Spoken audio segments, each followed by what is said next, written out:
we have initiated an industry guest lecture. Okay, it's supposed to be a guest lecture. Okay, and we are focusing on something on final year project. Okay, as you are aware, your final year project is one of the important components for your undergrad program. Okay, so we have invited industry guests. Okay, because we have two guests today. Okay, one actually is from the educational consultant. Okay, with many years of industry experience, and now currently is attached with the Cambridge Research Centre. Okay, so we'd like to introduce Dr. Nick. Okay, he is basically a seasoned industrialist. Okay, we have about worked more than 20 years as a technical expert, and also now has gone through area of portfolio of education side. So he has also mentored or supervised a lot of master students and PhD students to complete their FIP or their dissertation. Okay, so do not worry, whether masters or PhD, the FIP component also involve writing very good literature review and of course your dissertation. Okay, so we have invited Dr. Nick to share some of the knowledge or actually some of the valuable input for you to assist in writing your FIP. Okay, of course we have another consultant, and this consultant is more from industry background. Okay, he also has about 20 years of management expertise in multinational manufacturing industries. He is Mr. Thirumalai. Okay, and he is coming all the way from Ramban, right?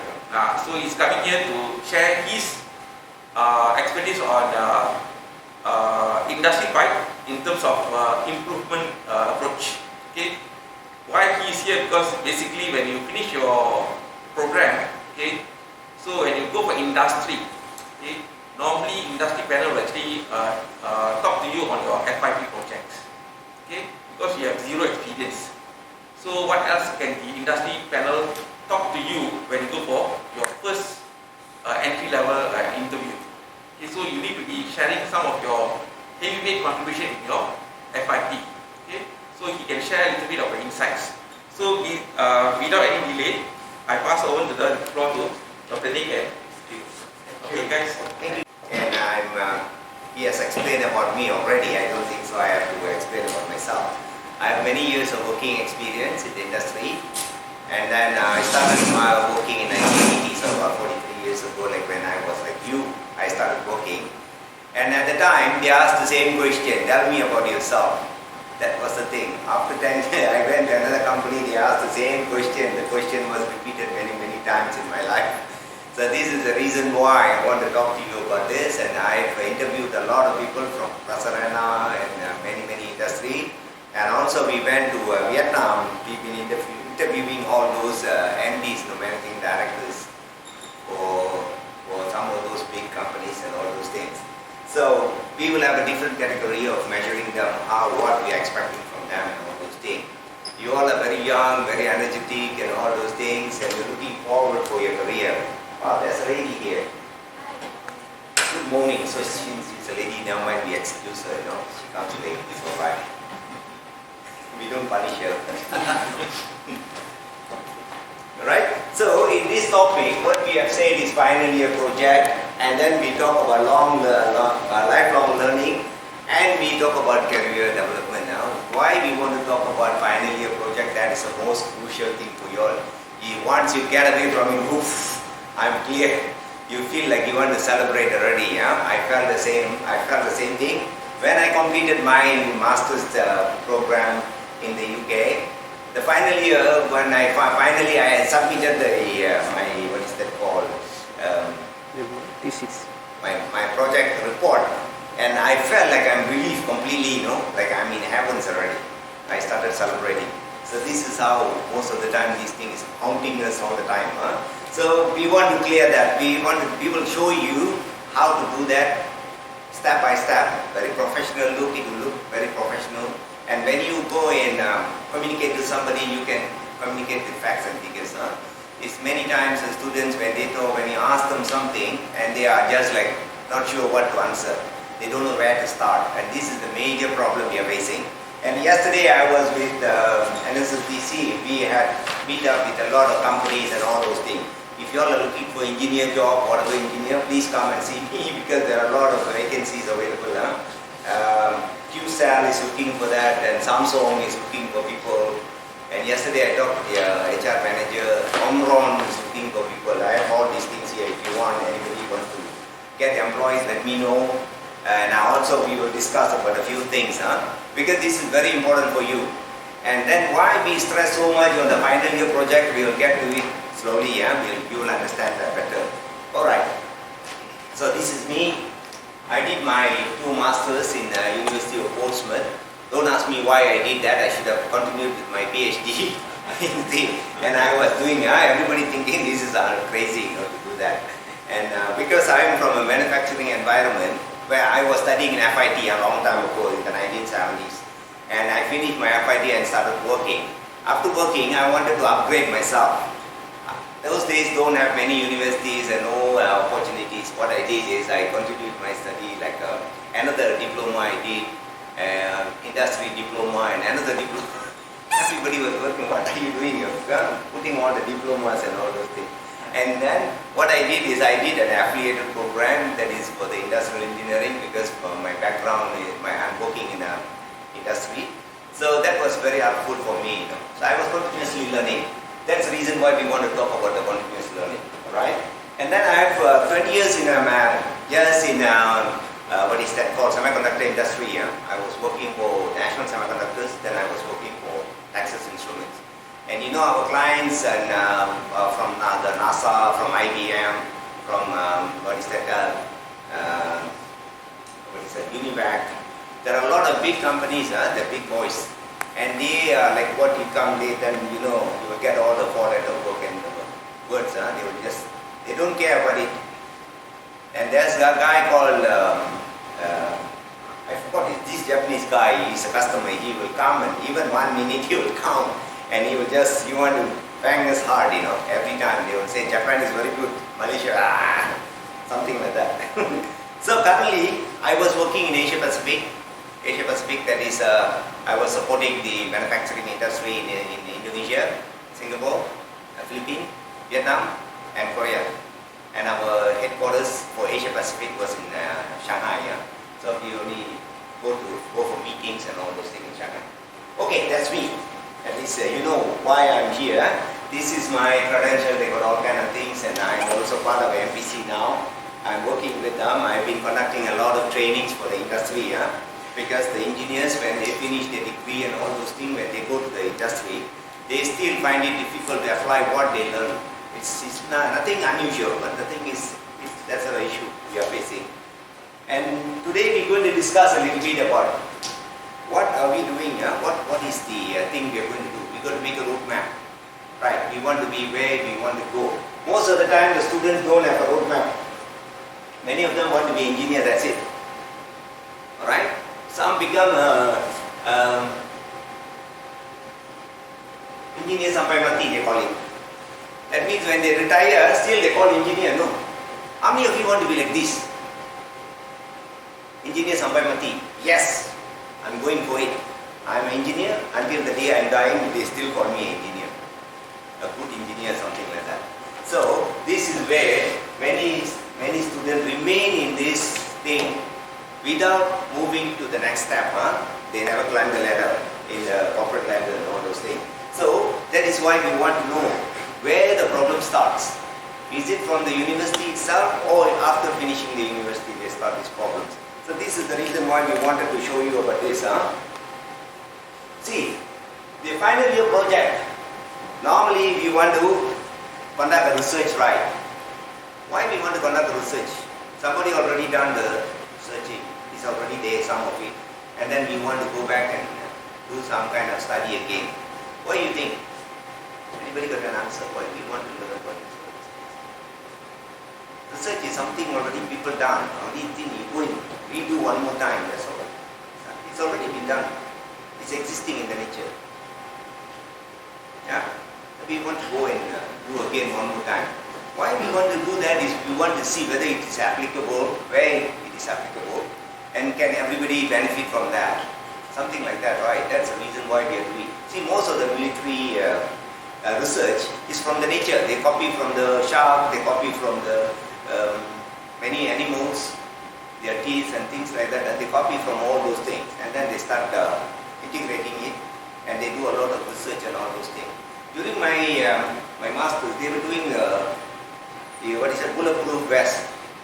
They want to use the Kevlar 46. They want to fire and see how much it will take, what kind of impact it can take, and what is the distance, and what kind of bullet, and a lot of things. They were doing a lot of research to find out. Actually, it's supposed to be meant for public use, but they are using for the military. They want to see how this thing can withstand the kind of impact and all those things. We did a lot of study on this, So it is something like they learned many things. After that, they wanted to make the bulletproof vest as thin as possible. It was thick. So when you're walking, it will be like a robot, Your enemy will know this fellow is wearing something, so shoot his head instead of shooting the body. The body is very big so that they can shoot more area for them to shoot. But now we do something to make it more like easy to use. You will be no restriction in your movement. So this is what they want. So we did a lot of studies on that to make it thinner. But then if it is striking, if it is very thin, you are going to get it right. Still you will get it, but maybe you are not going to die, but it will be a very big damage there, Something like that. That's the reason why we are doing research, and then we want to learn many things from that. You will appreciate the nature a lot when you learn about research. The other thing is write the thesis. Many of them write the thesis. Sometimes it's hard to read. Only that fellow who wrote will understand. The rest of them will never understand that. Or if you were to relate the story, it will look like it is completely on the wrong side. It's going a different direction. So many of the theses sometimes is very difficult for people to understand, and sometimes it is telling some story which is not related to the research at all. So this we have to fine tune. We have to find out from the beginning so that we know exactly what we are doing. In the university, still you fail your exam, that's all. In the industry, somebody going to die. If it's a project, what you're doing, you make a mistake.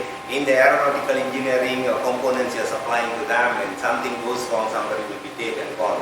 So that's the reason why we have to see what kind of information we are passing. The thesis.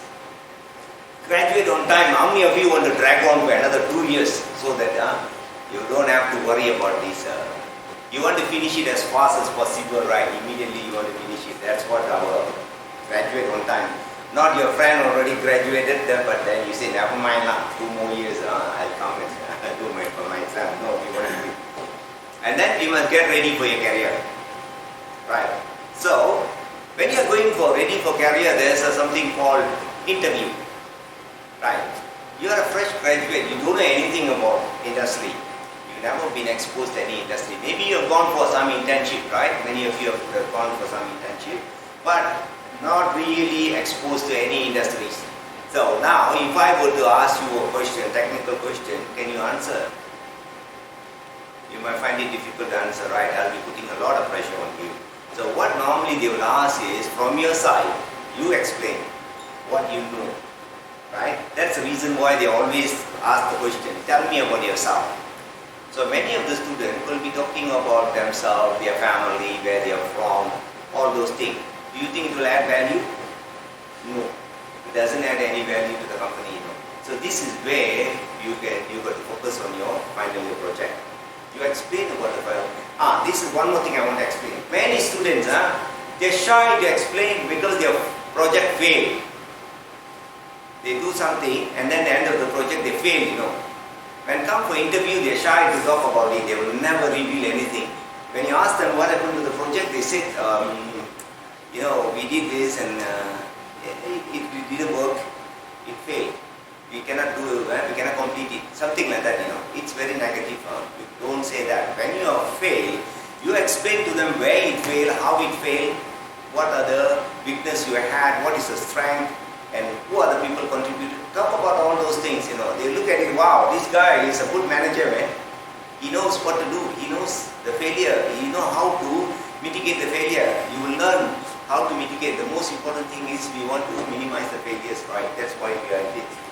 Okay, this is the flow. the roadmap. For you to complete your PhD, it looks very scary, right? How many of you find this is the most interesting? This is what I want. Yes, this is what I was waiting for. Okay. Very complicated, right? But it's actually very simple, step-by-step method. If somebody guide you, it's so easy for you to do. I'm not going to go into Dr. Nick will explain about all those things. Alright.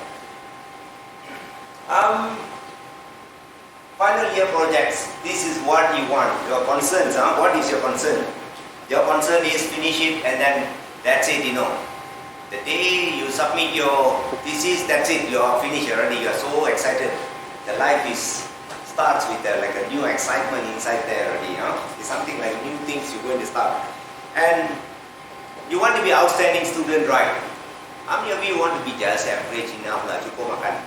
This is the Malaysian concept, cukup makan, janji jalan. How many of you feel that just as long as pass exam, just get a C or D or something like that is okay? Is it alright? How many of you feel that any grade would be okay? Guys, something I want to tell you, when you go to some of those big companies, they always ask for CGPA 3 and above. 3 and above. Less than 3, forget it. You are not going to get the interview most of the time because there are too many students coming out. They are setting the target higher and higher and higher because they can get so many new fresh graduates coming in. So the minimum they will look at is 3 CPA. Right? Even like me, when I interview 2 point something is for me enough because if they answer very confidently, then I accept them already. I'm not going to ask them for 3.5 or 3.6 and all those things. That's not necessary at all. Right? So, 6pay 3 and above, if you go to Samsung, you go to all these big companies like Keeping, you want to go for what is that called SKF, Waring, Intel, you want to go to all those big companies. They're very particular about this. Because they believe that you have put a lot of effort, this is what it means. It's not saying that you're very smart. It simply says you have put a lot of effort, that's all. Right? See, in English there is a 2 words, there was one intelligent and intellectual. Intellectual is go to school, you study and then you get a 1 CGPA and then you come and show that you are smart. But intelligent is something like your inner side, inside there is something is working and telling you, guiding you and all those things. You can do a wonderful job. So this is what it is about. Okay. The barriers. Many times we have a lot of barriers, right? First time when you are looking at a project, it looks like, it's very scary thing. We don't know how to start. So the basic understanding the project requirement, what are they asking for? Okay, what are they asking for? What is needed for this project? Then you need to have a clear objective. Why are you doing it and what kind of value to add? And somebody read and then they say, yes, you are telling the truth, you are telling the right thing. You use the right format. You have a format, right? For a research paper, you have a format. If you don't use the proper format, then it doesn't serve the purpose. You are not doing it, you are not doing it properly. And the other thing is monitoring the project to be within the scope. Many of them go out of scope, out of scope. Supposed to be talking about something, but then you talk something else, which is not related at all to the project. This is what you go out of scope. And depth of literature review. Many people cut and paste. I don't know whether you believe. Yes. So, for example, you need to describe a project scope. Is it better to describe a very difficult scope and then failing, or describing a very easy scope but succeeding? See, scope is which area you are focusing on, right? So you must be talking about that area. So it has to be narrow. So the easy for you to explain, somebody asks you a question, it's easy for you to answer. Is that wide, then you don't know where to start. So that's the reason why we want to make the scope as precise as possible. So that's the reason why the scope, here Dr. Nick will explain everything in detail for your final year project. So that you can ask him a lot of questions, you can go into the detail, we can see how to make the scope and all those things. Alright, language use. See, many of Malaysians are not, our native language is not English. So we use language we learn. And then this language is not standalone language. They borrow from everywhere, It's just borrowed language. It means its spelling will be something and the sound will be different.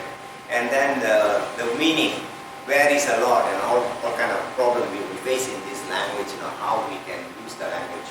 So this is again become a nightmare for many students. Many students have this problem. That is the reason why we want some kind of a format where it can guide them, and somebody who can professional guidance will be given to the students. Okay, compliance to the requirement. Once you finish your project, it must be compliant to the requirement what they ask. But in the university project, it's okay. But in the outside, in the industry, you make a mess, then it's going to be it is horrible for you, because a lot of money will be gone and many people will be very unhappy with you. And this is not nice, because you will be treated like a public enemy. This is normal problem in the industry. I got screwed top, bottom everywhere because of some of the blunders I made in the company when I was a young engineer and technician and engineer and all those things. It's normal, right? But that's why we don't want to do that mistake. We learn the proper method by the time we go to the industry.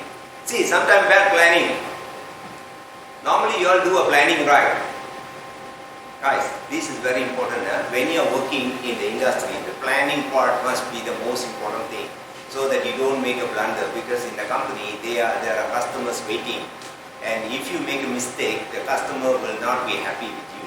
It's going to be very nasty. You may lose business completely, and some customers, over the phone will be screaming and yelling and all those things. They are not going to be very polite. They will wear very nice, decent clothing, but then they will use all their words in the world. Even the ladies, they also will be yelling and screaming at us. They are not nice at the time when some things goes wrong. And then information source unknown. There are a lot of information now. We have plenty. Google is giving everything, and I know you can find plenty of information, but you don't know which one is relevant for your work most of the time. This is again become a very complicated thing. Very, very complicated.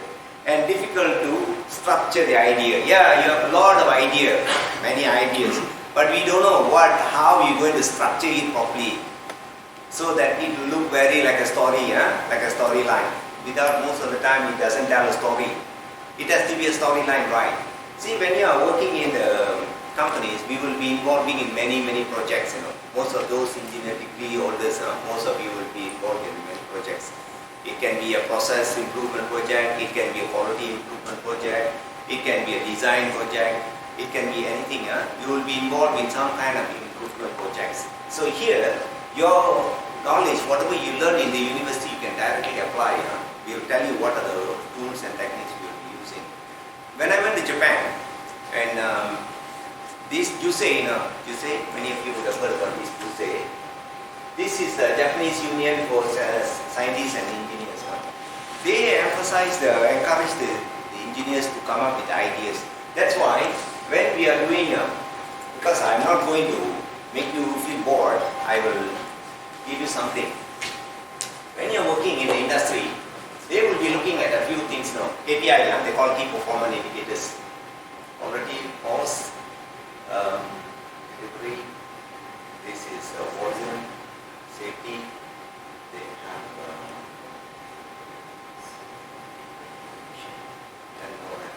alright. The companies, they are more focused on this, These are the KPIs, key performance indicators. What does that mean, performance? Then you have the quality, cost, delivery, volume, safety, innovation, and morale. See, what is happening in this industry, when you are working in the company, what they want is how you help these people to improve all those things, So, for example, performance. How many percent performance is okay, you think? How many percent? Give me an answer. 100. Wow. You are my man. I like you, mate. 100%, yes. We want 100% right. Do you think we can do 100% performance? Most of the time, consider very good. You're fantastic already, huh? 100% is our target, we want to go there, but this is where we are. This is the best companies, not all companies, there are companies who are 60%. Okay? So your job, your responsibility is to do some kind of improvement and all those things. That is the reason why they want you to be in the company. If you don't understand anything, then yes, you will be lost. Even improving 0.1%, it's not easy in the industry. 0.1% improvement is not easy. And 0.1%, maybe it comes with a few million. Maybe it is about 0.5 million. Something like that, in terms of money. So that is the reason why we are very particular about all those things. Let me, because I have to ask. So I'm going to just go through. Okay. When you look at this, many of you will be targeting to become CEOs and all those things. Now you can see Google CEO is, what is that, Sundar Pichai, what is that for, MasterCard is this thing and all. What we want to do is, we want to go up the ladder, right? Corporate ladder, that's our idea. To do that, your foundation must be very strong. Once your foundation is strong, you're there already, you can move any company, any problem, you look at it, you know how to break it up into small portions, and then do some analysis, do diagnostic, and then you can fix the problem. See, why we want someone on the CEO level is basically you want to bring in business right. So that you give the right direction, you give them what your people are, you delegate your people what to do and all those things. Set the goal for them, you do everything for them. That's your idea. Your foundation, if it's very good, then yes, all these things achievable. If your foundation is not good, then you remain as engineer or junior engineer. This is the reason why we want to have that foundation first. That is why we are emphasizing so much on final year project. Because final year project doesn't end in the university itself. With your continuation, you're going to continuously use it in the industries, especially those with the degrees.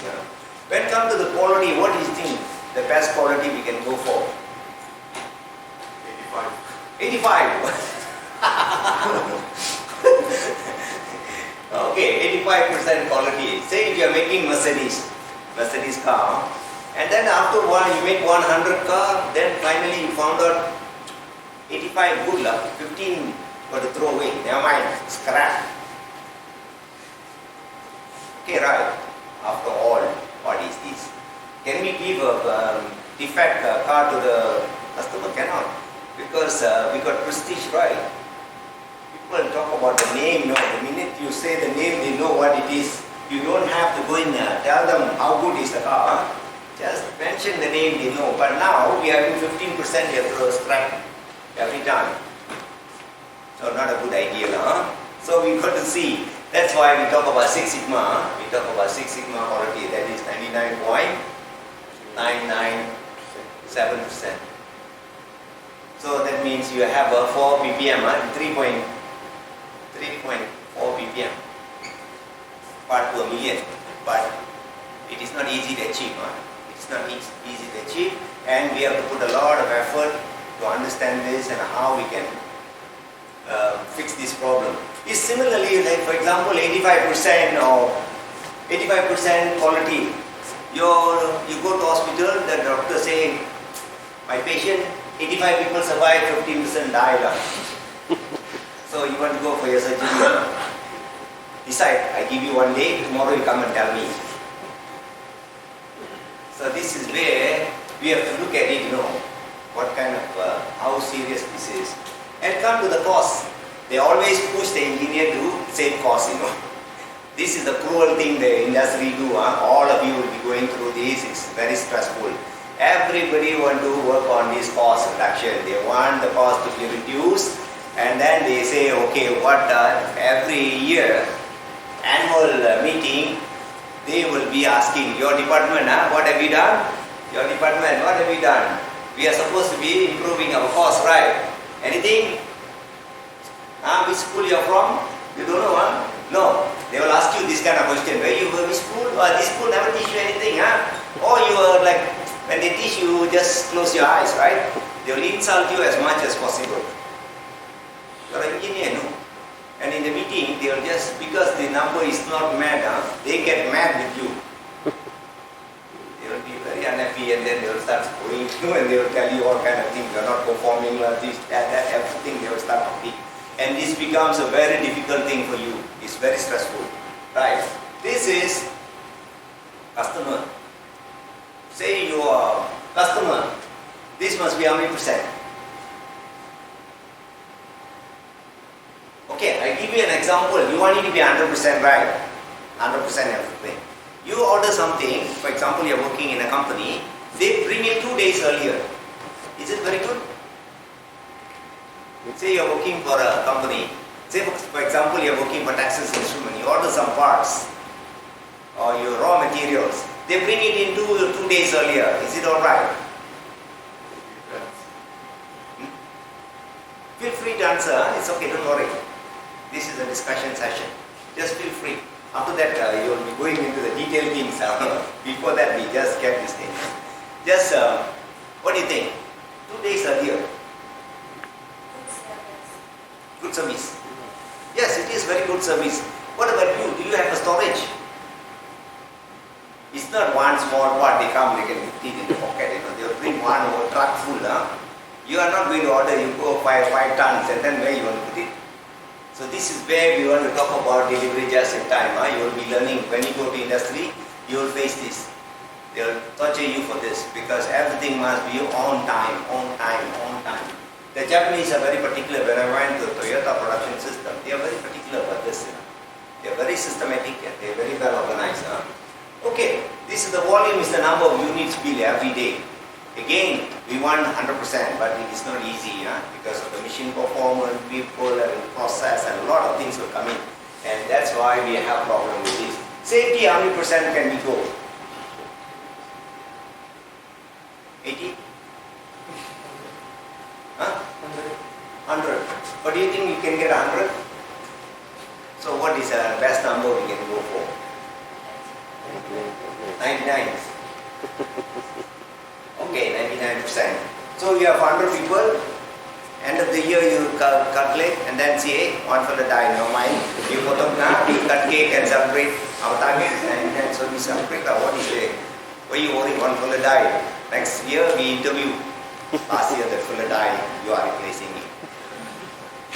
Very good reputation. Do you think the guy coming in will be very happy? Yes, this is what I'm looking for. Challenging her. It's a very big challenge for me.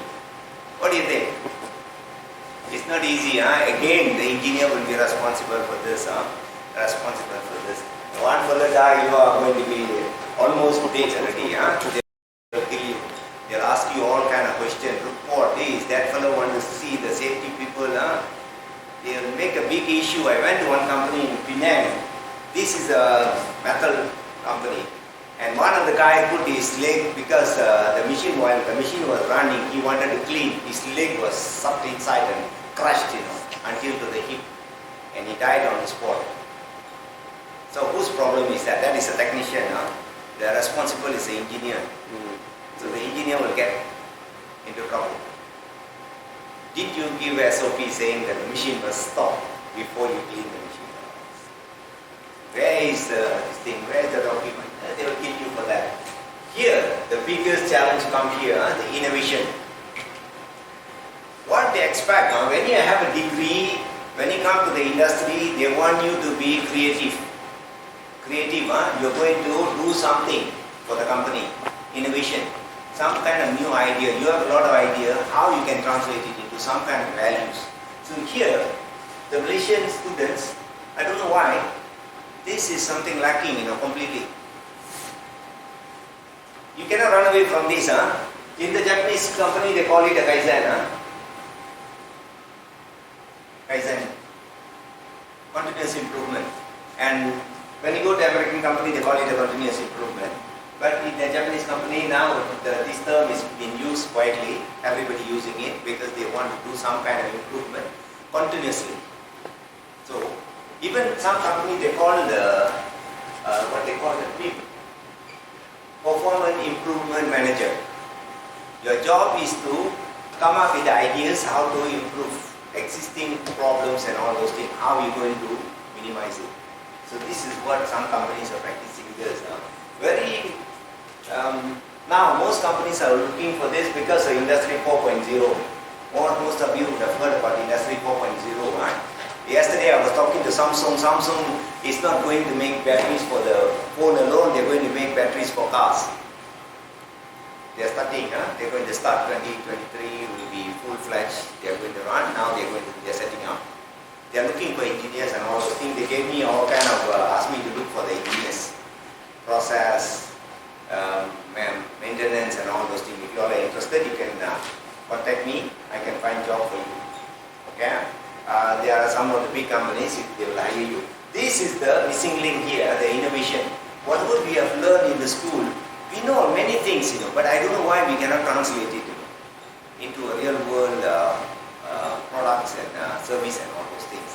So that is the reason why we want you to have some kind of, learn some tools and techniques that will add value for you.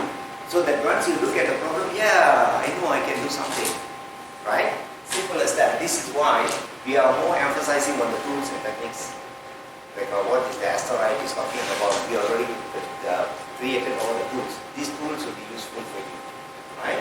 Then the other one, morale. How many of you are very happy and come to school? Yes, I'm going to school, yay! Or just, oh my God, another day. I'm coming. How many of you very happy? No. How many percent? How many of you 100% happy? Very excited coming to KDU. Wow, running around, go to the canteen, also happy. When people say, hello, good morning. How many of you are so excited? Every lecture you attend, you are so distinct. Get carried away. You feel I'm in heaven. Anybody 100%? No? Why? Because the subject is very difficult. It's something like a torture chamber. Torture chamber. You come here, they don't know what they are talking. It's a different language altogether. What they say, you don't seem to be grasping. What you say, they don't accept. They simply want to punish you. Right? Something like that. We go through this. We are not but when you become engineer, make sure your people are morale is 100%. It's become a difficult game, right? When you are a student, you are not happy. But then you go to the industry, you got to make people happy. Otherwise, your people will not support you. You are going to work with a group of people, right? See, always remember, you are not going to individually work, You've got to have a group of people. That's why always we emphasize on teamwork, we talk about tools and techniques and things like that.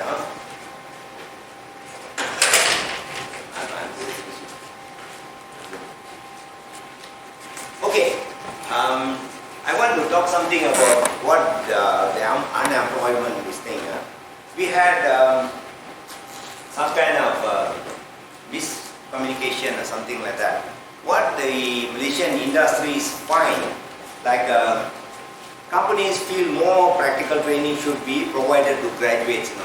They feel the graduates are not really hands-on guys. This is what they say. That is the 90%. 80% of the company think the university curriculum is not reflective of the current realities. In the reality, what they are asking for, we don't have, they are not providing. This is like the miscommunication. And also the companies rate communication skill as the major deficits in the graduates. That means this is not really, their communication skill got problem. It's something like when you want to discuss a problem, you must be able to explain to the people so they are very clear. Because if we don't want another problem cropping up, so that's the reason why we are disputing. So many times they say, but actually in the university we learn many things. I was studying in the college and I was doing studies in the university and all those things. They do explain, but most of the time we are playful. Like me, I was thinking about girl at the time. So things are not going inside when they are teaching. Then when they ask me how come, I explained to you the other day, and then I think so, but I don't know what happened. My mind wasn't there. This happens, and this is why we are trying to match the university university and the industries. Now we are trying to match it. So that when the student goes into the university, to the industry, they know exactly what to do. Because the company say we are giving a probation period of 6 months and their students are not performing. Okay, they say they are not performing. But it is like a very subjective, it is not really, I won't agree with that. Because you are new, you are into a new environment, you get yourself adapted to that, and you must get to know the people, the process, the parameters, many things you have to know. So it will take time, 6 months, it's learning curve. They want a learning curve, something like this, they want this one.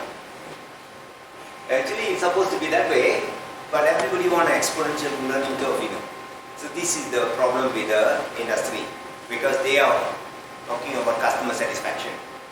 Alright? So, now, what they are trying to do is, the universities, collaboration companies have no structure internship program. When they take an internship, they don't have a proper planning for how to educate them. Even I was one of them. I mean, I have trained a lot of students, fresh graduates, and I never let them touch the machine. You know why? There was one incident, this machine, the heater block is 270 degrees. He asked me, what is this? Then I said, this is heater block. Before I said, don't touch your input. The next minute, I must write a report, and I get screwed like hell. Everybody was looking at me like a devil. He said, how could you do this to him? Then I said, no, before I inform you, already put his So I become responsible. After that, I learned my lesson the hard way. The next person, what he did, it was aluminium. I told him, this is aluminium. You don't damage it. Then he supposed to be drilled from this way, he already went sideways. The hole becomes so big. Now, I have to find a way how to seal the hole and drill back again. It took the whole day, and my boss was very unhappy. Your production, we must meet the number. We are talking about all this KPI. And then you miss the KPI. You think you will be happy with the student? Next time you come, tell him, warn him first. Do not touch anything. So, again, we failed. So these are the failures we are facing, Alright? Then the firms have never worked with the career centers. See, the career center is something like your university. Somebody must come in and see what you all are learning and how it can be applied to the industry, and you must have a collaboration, right? I advise you and then I tell you, hey, this is what I'm looking for. Make sure you are learning whatever you learn in physics, you just focus on that. But here we don't have that. Again, 10% of companies had experience in developing curricular or program with university. You see, we don't have university and industry working together most of the time. And then in Malaysia, we don't do R&D. Clear? Sony came to us and then they said they want to do R&D, but not in Malaysia, in the Czech Republic. And they want the student whether they can go to Czech Republic or not. So these are the problems you are facing, some of it. If you have anything, any issue, come and see me, I can explain to you. This is again the fresh graduate. I think I'm not taking too much time. Guys, these are the issues we are facing in, this is from, what is the job street? 2015, and it remains the same. It didn't change much. Almost like this. What they say is asking unrealistic number, give me 5,000 ringgit. Something like that. Poor communication, when they ask a question, you answer something else. So this is very common. Another one is choosy. They must be near their house so that they can say hello to their mom and all those things, to their girlfriend. This is again big issue we are facing. And then choosy about the job and the company. They want something with the air conditioning. There will a computer there where they can play a computer game, something like that. I took students to Steel. None of them want to work in that company. And that fellow asked me, why you bring them? I recommended, I brought a bus full of them. And when we went there, and they see the environment, nobody want to work in that company. That became a big headache for me to explain to them, to the HR, why did you bring them in the first place? Became a big issue. Right? Poor communication skill. Hey guys, communication is not only verbal, it's also body language and other information you're passing and all those things. So if as a graduate, people expect you to be more professional in handling things. They want you to be more proactive, more professional in approaching things. No, go and say, this one cannot do, this very bad, we better drop it. We cannot be giving a negative informations. The other one is a poor character and attitude. This is something like, even yesterday, the HR managers were crying. They are saying that students come, they are waiting for instructions. Although they have been trained and all those things, but they are still waiting for instructions. If nobody give instruction, they take their mobile phone and they start playing with it. And we have to pay for the game time. They are playing game and we have to pay for it. Do you think it's a good idea? If you are the CEO, you will kick them. They will use other words, but I'm using a nice word. They will be kicking the ass. So this is what they will be doing. So that's the things we are facing. Okay, we don't have to go through this. This is what I was explaining to you just now. Okay, where you can apply, what was like, for example, when you learn this asteroid and all those things, where can you apply? The tools and techniques, you can apply it in many places, not only in university research. We can use it for the job interview. When you go for job interview, people ask you, tell me about yourself. Most of the time they say, they tell their name, where they are from, which university, and then what? You can talk about your final year project. What were you doing? How did you plan it? How many members were in your team? And each one of them, what was their responsibility? Did you get the results, or you got something completely baffling results, which doesn't, what you expected is not there. It's a failure totally. You don't worry about that. You can explain everything. Okay? The other question they will ask you about your strength. Your strength, what is your strength? Yes, I go to the gym every day. So that's not what they're looking for. You got to tell them, what are you good at? Can you do a 7QC tools? Yes, I learned something in the university. I learned many things. Actually, they learn many things, but they don't tell it in the interview. It's completely absurd, I find it many times the student never explain what they learn, this simple thing. So that is the reason why we want you to understand this asteroid. Then you can use it for your ISO. Some of you in the future may become ISO, what they call CQP, CQP, Chartered Quality Professional, I think. This is a recognized title, and you can do like you can lead a group of auditors. But this one you got to travel, not stay in the office and all those things. You got to go around. You must go to the company and all those things. This non-stop you will be traveling. So you can get this title when you're doing your ISO 9000 or ISO 40000, ISO 45000 and all those things. Okay, process improvement projects. Everywhere you will be using this, all these things, whatever tools, Dr. Nick will be explaining about the tools you will be using it. So this is some of the example I wanted to show how it works. It has to be better to use a graph and diagrams to explain to you in your meetings and all those things. Don't verbally go and say the one looks like this, like that, this one like this. Then you see what happens. You go to the fellow and then say, I want the two round thing, the round long one. Give me two. See what you get. So this, we don't want that kind of thing. We want some kind of real life professional explanations. So this asteroid, you can use it anywhere. You can use it in automotive industry. You can use it in healthcare. You can use it in a bank. Everywhere you can use it. Okay, I don't want to go through all these things because these are the... Okay, lifelong learning. Why we talk about the lifelong learning? Why we want the lifelong learning? The lifelong learning, because now the competition is becoming very, you can see neck to neck competition, we are fighting.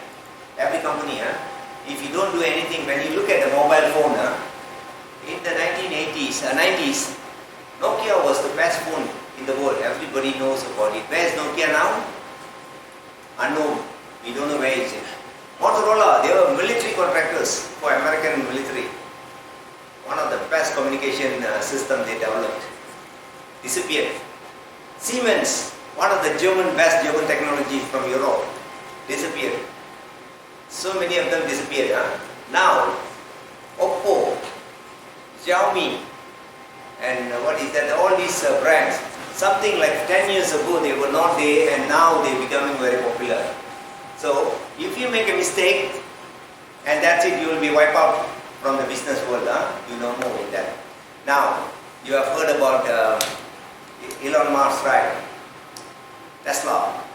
Now they are trying to replace all the combustion engine. No more combustion engine. Huh? In 5 years, 10 years, combustion engine will be gone already, you know. So what you learn about engine and all those things, that will become obsolete. But you are going to move into a new technology. So you must be ready. Huh? You must be ready. So that's why we have to be lifelong learning. The technology is so fast, so rapidly is changing, you know. They are not going to stop. Maybe now they are working on what is that called, the aircraft. They want to fly with the battery. It sounds a bit silly, but the thing is they are going to make it, because the oil will be completely gone. And you cannot be saying that, oh, now no oil, all of them take a boat and go. You have to find another alternative, right? They are working on hydrogen cell, I think. They are working on it. You can read through and see. So that is the reason why we have to do lifelong learning. I've given this, how to do the lifelong learning, and all the green thing is where you can use your asteroid and all the stuff. Okay guys, I think I'm going to hand over to Dr. Nick now. Dr. Nick is, he has guided a lot of people and all those things. If you have any question, end of this session, you can ask him. Please ask questions. Don't sit down there and then I should have asked this question. Ask your friend. Don't do that kind of things. Just ask. Don't worry. Alright, thank you guys for listening to me. Good afternoon. Good afternoon, everyone. And I'm Dr. Nick. Most people call me Dr. Nick.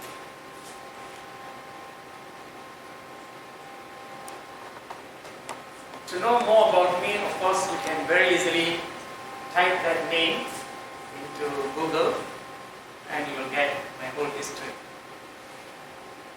25 years old, I got my degree. A little bit late. 35, I had my PhD in UK. And I went to the UK to study a postgraduate diploma. But I was able to do a lot of research. I don't know, it seems like I've always been in research. So during my postgraduate diploma, I conducted research on Polaroid cameras. Have you seen? Do you know about Polaroid cameras? Those days the Polaroid camera was, they had 4 in a group to take photographs for ICs and all that, passport size. So I did an advanced experiment and convinced them about how to achieve very good results.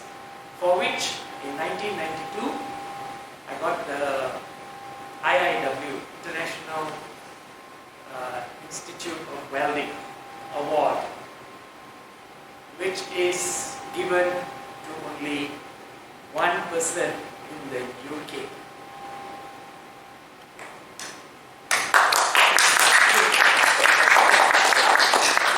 It's given to one person in the UK, and I got it from Malaysia. So since then, the university was very interested in me. They said, coming from such an underdeveloped country, because you're talking about 1992, and my first career was really in lecturing. And I always used to think, like, how am I going to lecture to these British guys, Scottish, Irish, English guys? How am I going to lecture these people? But if you see some of my background, I've always been the best lecturer. And since then, since 1992, I've been lecturing. Can you tell me how many years is it till now?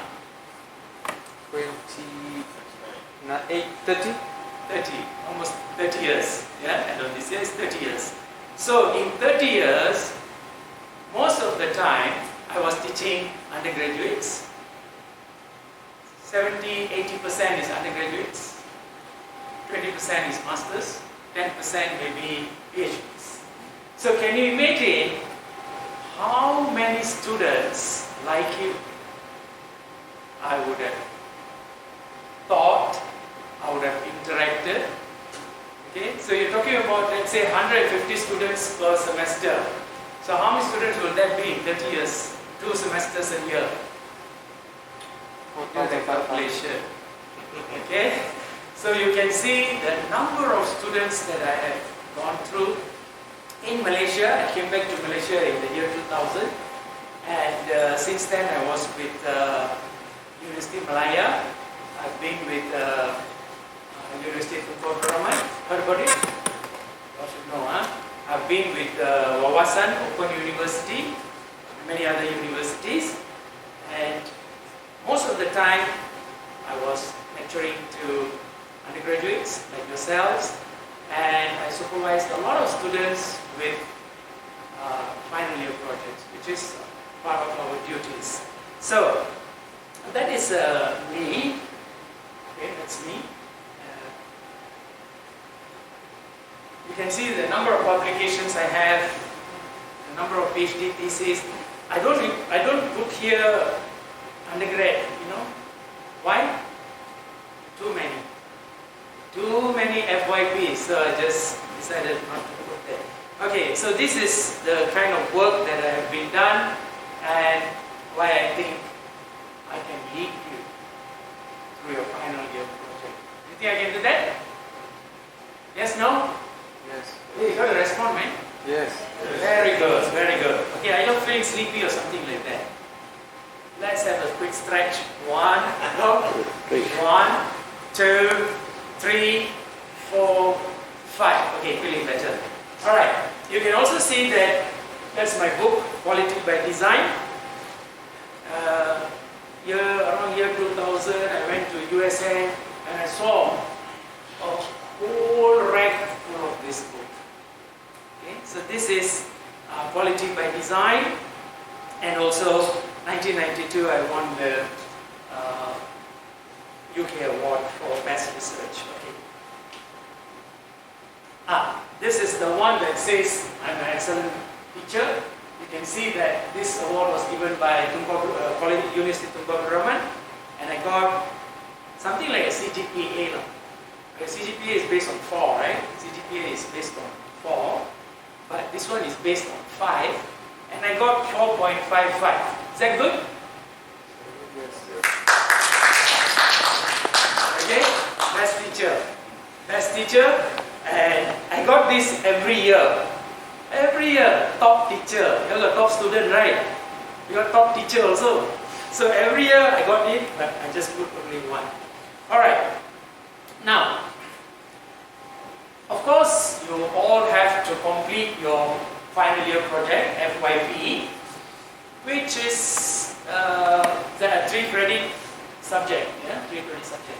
So it's very important for you, and as Mr. 6 credit,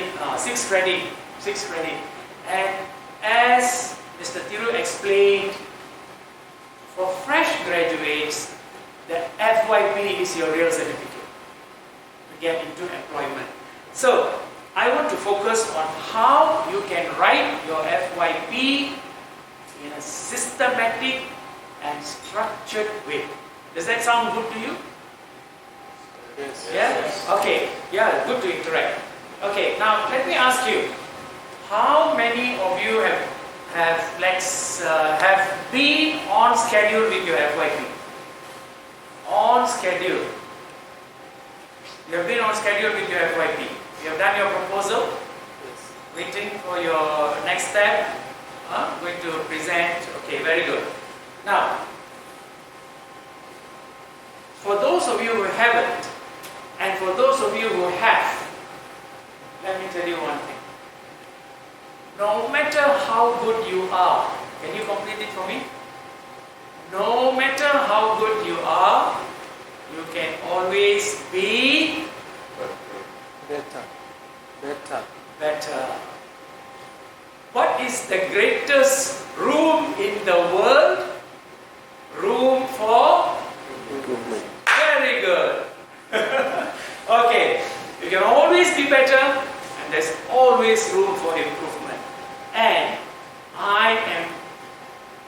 want to capitalize on those two things. You can always be better. When I submitted my first research in the UK, I never thought I would be the best in UK. But it turns out to be. And that has always motivated me to do better. Okay, so let's go through rather quickly.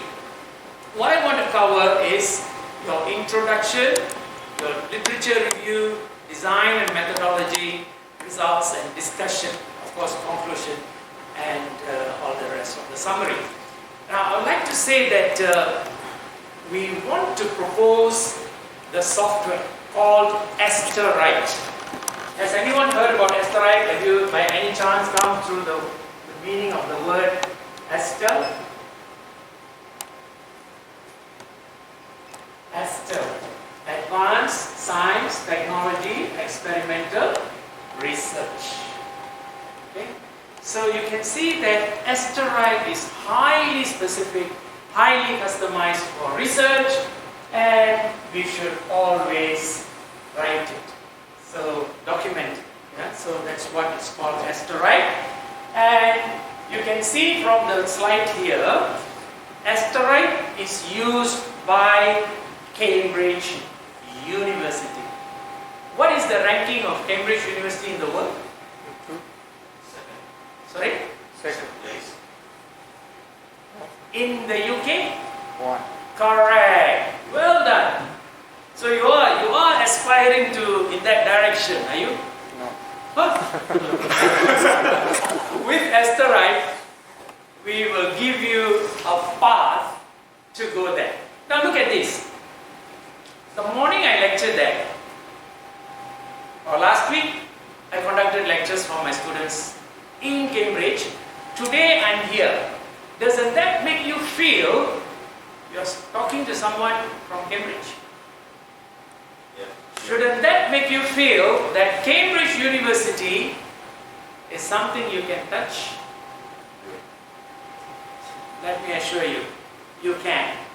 If you write papers, I can link you with Cambridge University so that your co-author has the affiliation from University of Cambridge. Does that sound good to you? Not just good, it's great, because who is going to give you an offer where you can collaborate with Cambridge staff and get your paper published with an affiliation of Cambridge University? Okay, that is so much for the marketing. But here we are, Cambridge Research Training. You have seen this several times now, I think. And look at it. It looks complex. It looks difficult. It looks like, why is this so complex? But your FYP is a complex subject. You agree with me? Yes. So, if it is complex, and I just tell you, okay, just go and do this or that, and you're over, would you trust me? You won't. It is a complex subject, and a complex subject, every part of the step has to be done systematically. And so, for many years, I have been proposing this 20-step process where you go through a very structured methodology and largely using a virtual supervisor. Virtual supervisors can represent many supervisors with different skills, but here a virtual supervisor can give you all the skills together, plus virtual supervisors are always available. Virtual supervisors don't get upset, don't get angry. Virtual supervisors are there for you all the time. So Esterite is actually a virtual supervisor. Of course you do need your supervisor, but you can do a lot more on your own. So here are the 20-step process. And again, if you think that, why is this so difficult? I can't help it. Your FYP is a difficult area. You have all these steps many of these steps you may have already recognized, and if you haven't, you better do. You can't run away from this. Yeah? However, with Asterite, every step of this journey can be conducted using an app. You know what's an app? Everybody knows app, Google Apps. Always go and search for new Google Apps. Okay. Consider, for example, Google Maps. Okay? Google Maps or Google Directions. Do you think that people can do without? Yes. If you want to go to a new place, you really need something. Without the map, yes, you can get there by trial and error. And it takes forever. You spend a lot of time. But with an app that guides you specifically, this is how you do your thesis title. Dozens of times, FYPs, usually the title is given to you. But for masters and PhDs, the title is rejected. Then you have thesis statement, aims, objectives, and students don't know. What's the difference between aim and objective?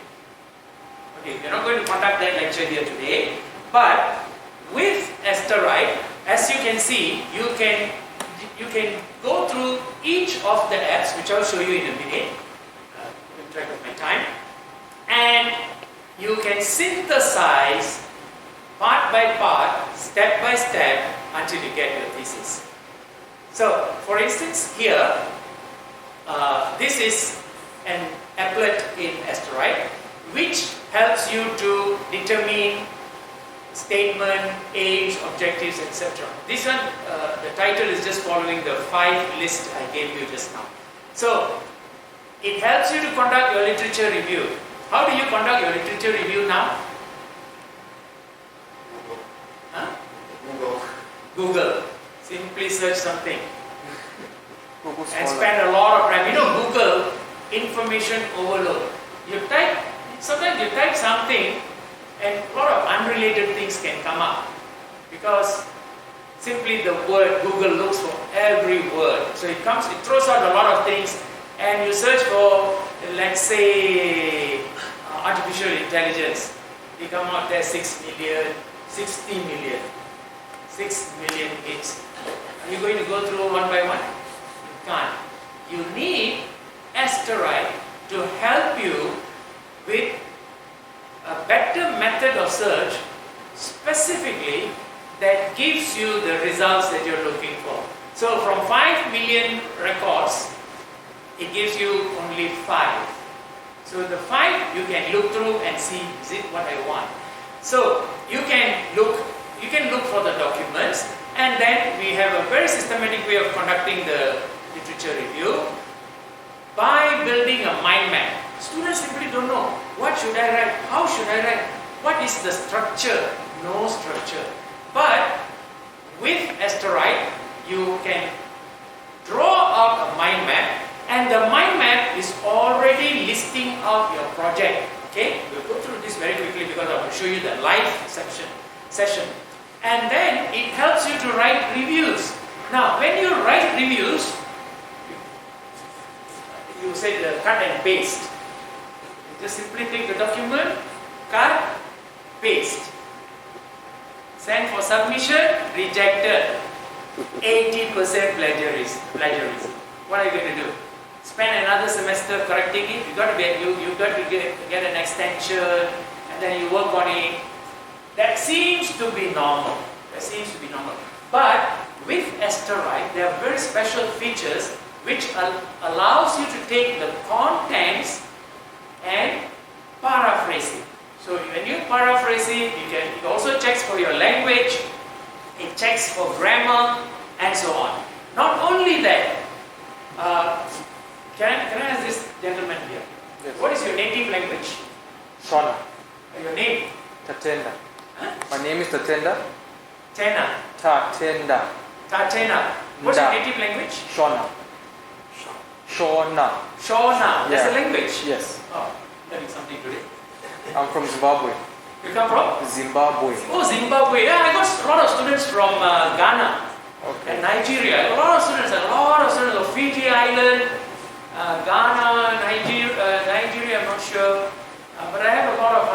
Philippines, a lot from UK, Europe, Czech, all these Middle East, they come to me, including Sweden and so on. Okay. Now, suppose you dictate in your language, you dictate a sentence in your language, and we translate it to English. You take that English text and put inside and include it into your written text. Do you think that will ever show up as plagiarism? Very unlikely. It's your words. You didn't cut and paste from somewhere. You can't take your words and compare with someone on the internet and see whether your words are there. If it was, it must be a minister or something, prime minister or something. So, this is the power of Esterite. Does it look good? You speak in short noun. Translate it to English, copy the text, and embed it into your FYP. This is what Esterite can do. I hope I'm able to show you that, but let's go through. We can use paraphrasing. This is for your advanced features. You just talk into it, talk in English, and you type it out. Good? Yeah, because when you talk, highly unlikely to be plagiarized. Okay? So you can just talk into it. You can use the translator, text-to-speech mode to see what you have, and also efficient ways of searching for documents. And Esterite will give you the literature map. It helps you to create your research questions. Students don't know, what should I do for my research question? If I put a research question, what is the null hypothesis? What is the alternate hypothesis? Run to supervisor, run to supervisor, run to library, don't know what to do. But Esterite helps you to create your research question, and it also does the hypothesis. And it also gives you research strategies. You cannot copy that, but it gives you an idea of your research strategies, results and discussion. There's a lot of statistical analysis. It is able to collate all your research and show you your findings, helps you to write your contribution. Contribution means contribution to knowledge. Every FYP, every research must have a contribution to knowledge. Contribution to knowledge is what you contribute to the community. Okay? Recommendation, who do you make the recommendation to? End user. To the company that sponsored you. You recommend things to them. Contribution knowledge goes to community, worldwide community. Future work, addressed to your university. You see? Did you learn something? Recommendations for your collaboration. Contribution to knowledge is to the world. And future work is for your university. All three stakeholders will be involved. Okay. Then we had research and conclusion, and Esterite helps you with all of that. Okay. Now, also helps to write your abstract. Most students, even after finishing everything, still don't know how to write an abstract. So, Esterite guides you to do that. Esterite will definitely make your work easier, faster, better. EFP. At one time, people called me Dr. EFP. Easier, faster, better. Okay? And for paper publication adds the crown, adds to your crown. What really distinguishes you. Okay? And I think your lecturers might be better able to tell you the importance of paper publication. You want to go to masters, these days many universities you need to have paper. Otherwise they're not even interested in looking at you. Okay. Now, shall we go to the that was just a quick outline, but here is something I want you to see in a minute. The researcher is taken step by step. All these you can see in my YouTube channel. Yeah. So you just have a quick look at this. How many minutes is that? 3-4 minutes, but we'll be halfway. Here is an outline of a has to write the research program in terms of a process. Almost every step of your research can be completed by a suitable applet. With its amazing simplicity, Asterite allows a researcher to conduct research in many ways. Outlined here is 1. Managing references. 2. Conducting a literature review. 3. Performing a gap analysis. 4. Creating a conceptual theoretical framework. 5. Developing research questions. 6. Conducting grounded theory. 7. Developing questionnaire. 8. Analyzing users. 9. Conducting other quantitative analysis. 10. Statistical tests. 11. Synthesize the thesis. Completing the tasks then collates the matter for your thesis. Of course, more and more arguments are added regularly. Okay, that gives you a very brief idea. And one more thing that I must show you is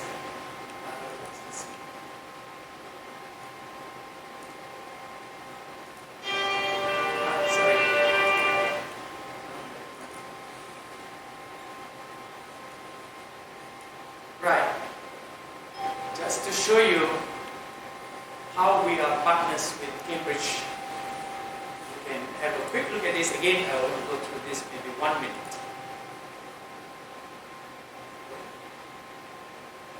Yes. Okay, now today's topic. These are actual lectures conducted from UK for Asterite. Cambridge University, that is the Dutch Business School. Cambridge University Dutch Business School, and this is a lecturer in just one moment, just listen to that. You can always go back and see it in our YouTube channel. Unless we know what is the frontier. Now, secondly, the mental test of your research, whether it's a master's research, whether you're writing a PhD, the fundamental test is the question of originality. Is your contribution a contribution that is original, that has not been made before, that has not been said before? Why do you think Cambridge University has so many Nobel Prize winners? It's number 2 in the world. And the Nobel Prize. Why? The Nobel Prizes are awarded on the basis of originality and impact. These are the values that make your research relevant. So today, you can see, you could have received the reminder we said that nothing literature review. Now, what does the literature review? The literature review is required to compile a summary of all of the considered into an understandable, coherent prose of sentences that make sense. Do you like to work with this lecturer? Very simple. Come on board with Asterite, and we have our weekly, fortnightly, 2 weeks once meetings, trainings, and you can see he is conducting the training on Asterite from Cambridge University. Okay, so that should give you the strength of Asterite. And now let me take a few minutes, just show you a glimpse of what Asterite does directly in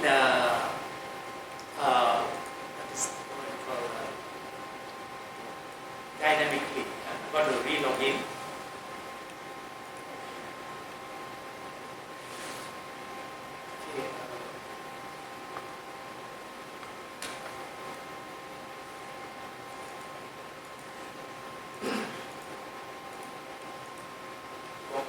Yeah? Is Asterite free?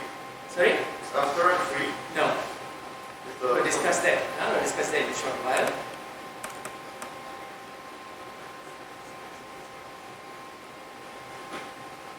Okay. How do I hide this?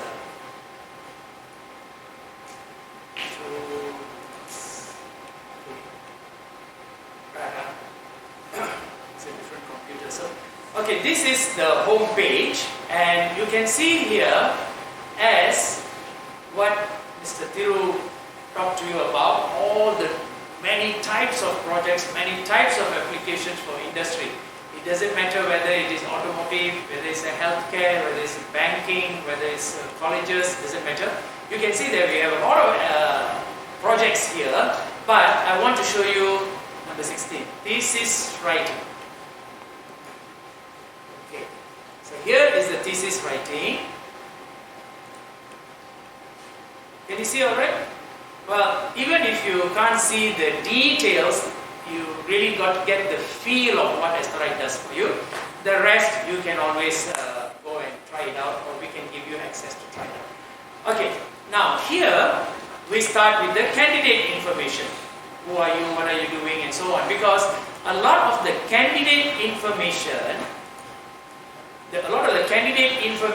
will be used within your FYP, your name, your subject, your dates, your supervisors, and so on. So we won't go through detail. It's not a training session. I'm just an awareness session to tell you what it is. So here's our candidate. You click here and it goes back to the project, your project, and we have fact finding. What is the ideal project for me? And with that we create the thesis title, but in your case you already have the thesis title. So from the thesis title you develop a thesis statement. How do we develop the thesis statement? Asterite helps you to create the thesis statement because it already has formats for creating the statement. And when you change the statement, this blue text at the bottom, can you see, will be updated. So we don't go through the detail, but it helps you to create your thesis statement. And the beauty about this is, when you create the thesis statement, Asterite knows what topic you're doing, what is the issue that you're working on, and what is the scope you're working on. It will never let you go off track. Is that a good thing? Dr. Silva? Because it keeps the student focused on the track that you have set, you started. Okay? So, and not only that, it helps you to create general aims and general objectives, which later you will see that you have to conduct research that answers all the objectives. As Mr. Thiru was saying, students come out with a FYP which doesn't address what they're talking. And Dr. Suresh also saying the same thing. You start with something, but you conduct research in many other areas. Why? Because there is no system to keep you in. But with Asterite, it keeps you on the track and it makes sure that you are always on the right path. So with all these, remember, we have 3 objectives here. I'm going to ask you some questions afterwards. Okay. And after that, again, rush. So here is how you manage your reference. Each time you want to find your reference articles, we have a system which, again, running very quickly through it, you can keep on fine-tuning what you're searching for. Okay? You fine-tune what you're searching for, but for now, let's say you edit, the pencil is an edit, you edit all the Boolean search. Have you heard about Boolean search? How many have heard about Boolean search? 1, 2, you don't use Boolean search, how? We search for everything in the world. Yes, we search for everything in the world, but we don't want to go and read everything in the world. So the Boolean search helps you to construct exactly what you want, and you close, and then all you have to do is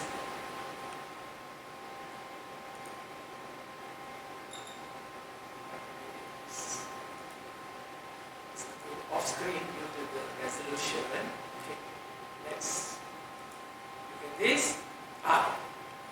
This icon, who recognizes this icon at the bottom here? What is it?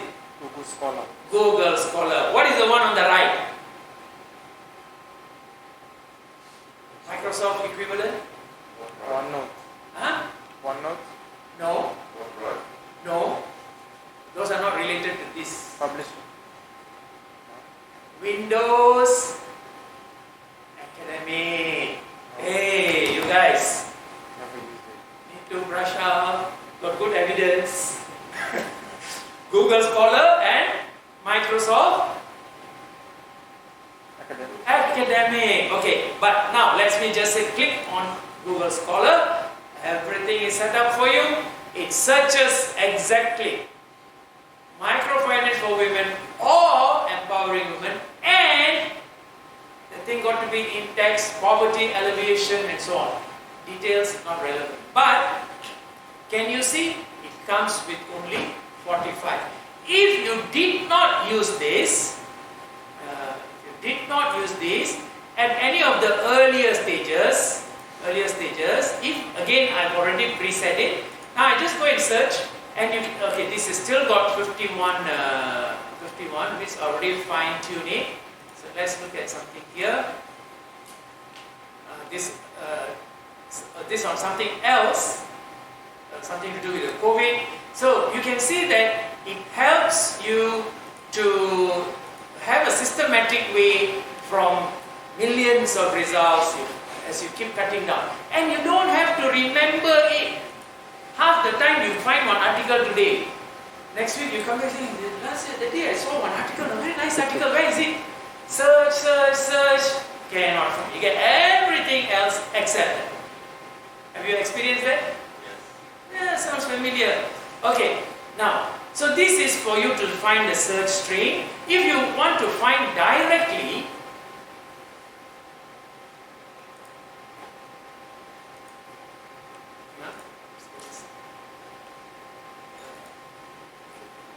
if you want to find directly, suppose you want to find, let's say, call for papers, then already preset IJSR, and you simply have all these items which you can save from the list, or if you want to search here, just click search and it takes you there. So you can keep a track of all these places. So right now we don't need to go through that in detail. And then when you have a document, you go to the manage sources, and in the manage sources you can simply edit the context of the reference article. You put these things. Now why you put this here?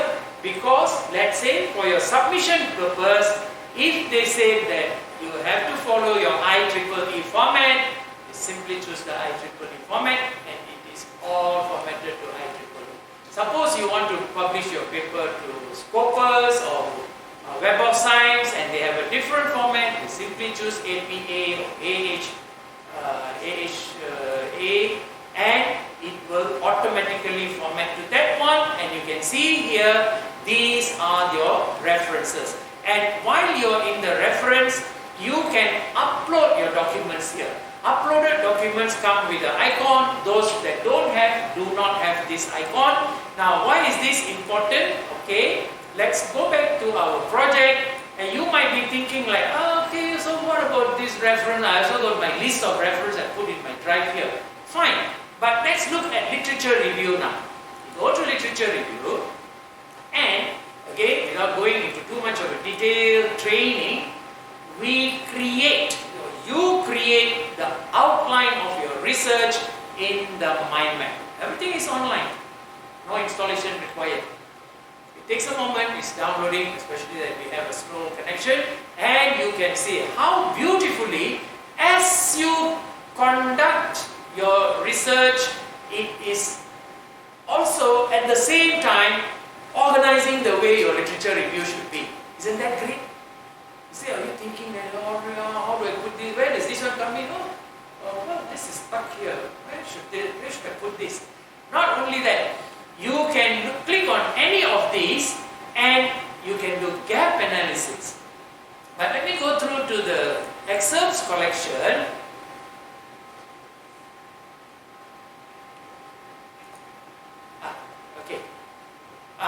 In the excerpts collection, you can list all the reference articles on which you are conducting your literature review.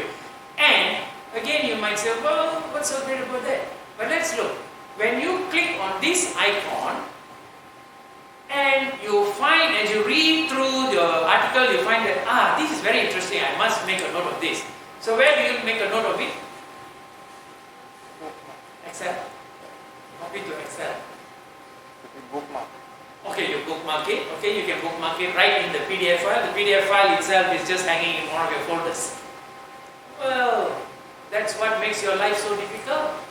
That's what makes it almost impossible for you to do an outstanding project, FYP, paper publication. With Asterite, look at this. Just now, during the reference, you attach the PDF. Now, when I click on this, I just clicked. Look guys, it knows this is the excerpt, this is the PDF. And you can simply go through the PDF. If you find something, as you read through and you find that, this is something talking about accidents at work, and you need to highlight this, so you copy this and you can go to your excerpts, put your excerpts, and it remembers the excerpts, and you can put your remarks here. Now, when you have done that, you can save it, and you can also look at all the excerpts you have. Sometimes for the FYP or supervisor asks, where you get this one? I don't know. Can you bring me the reference? It's in my PDF folder. Where's your PDF folder? Not sure. I lost my disk. I lost my thumb drive. Or you go to university. That thumb drive at home. So the thumb drive at home. But now I'm in the university. Tomorrow, next week. What for all this kind of hassle? But with Asterite, you can work here in the university, go home, and continue straight away. It keeps all the records, and like I said, I cannot show you everything today, just a flavor. Now, from here, we go to the editor.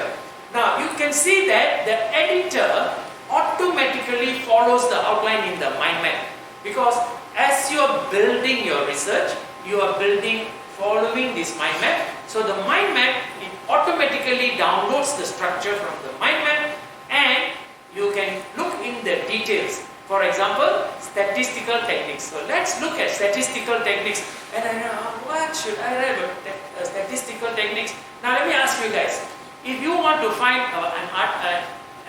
an item, statistical techniques, and you got a folder, 50 PDFs there, how will you find which article has statistical techniques?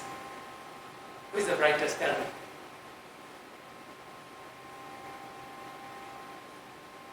What's your name again? Tatenda. Huh? Tatenda. Tateta. How do you do it, Tateta? You have 50 documents, right? You got a folder, you got 50 PDFs there, and now you remember the day I did the statistical techniques on that article, and this article, and that article. Now, I'll give you the keyword and ask you, tell me, what are the articles that you got this from? Surrender? Yeah. Okay, put higher, let everyone see. Okay. Give a clap for his cooperation. Yeah. So you don't know where to find. But in Asterite, now let's look at this. Let's look at this. You click on that item. Let me just make sure. Okay, I click edit.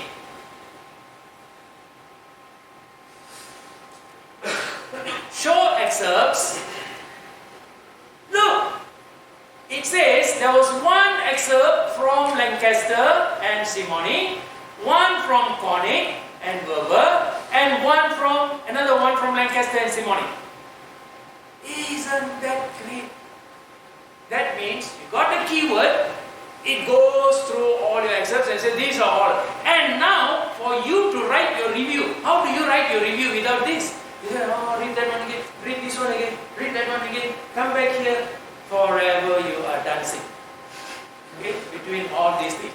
But with Asterite, now you read, okay? Now you read here, and you say that, hey, this one interesting. Okay, so these are all the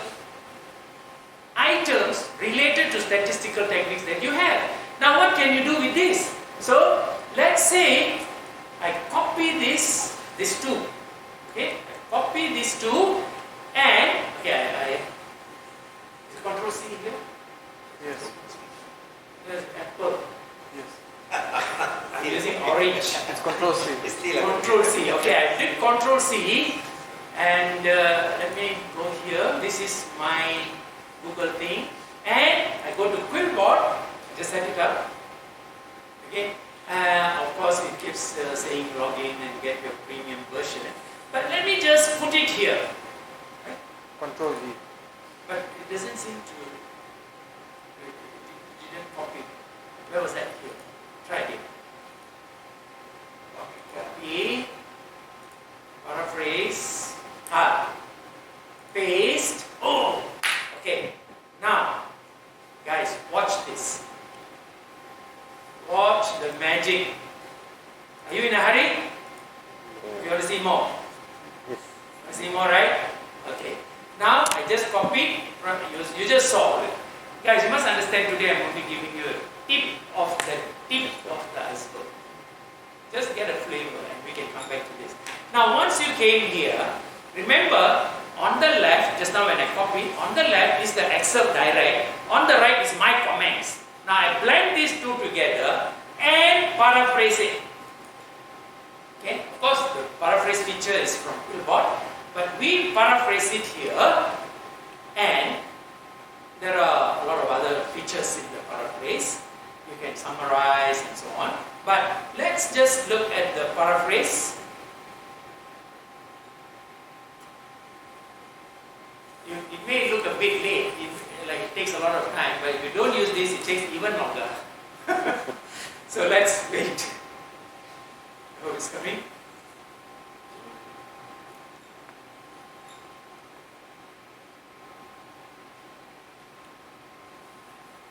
Still not there.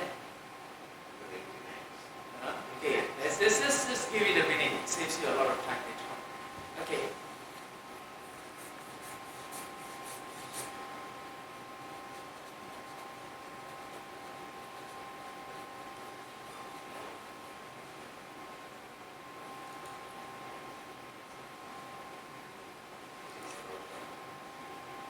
Yeah.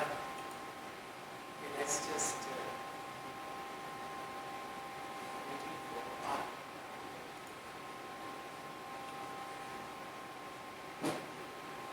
let's click again.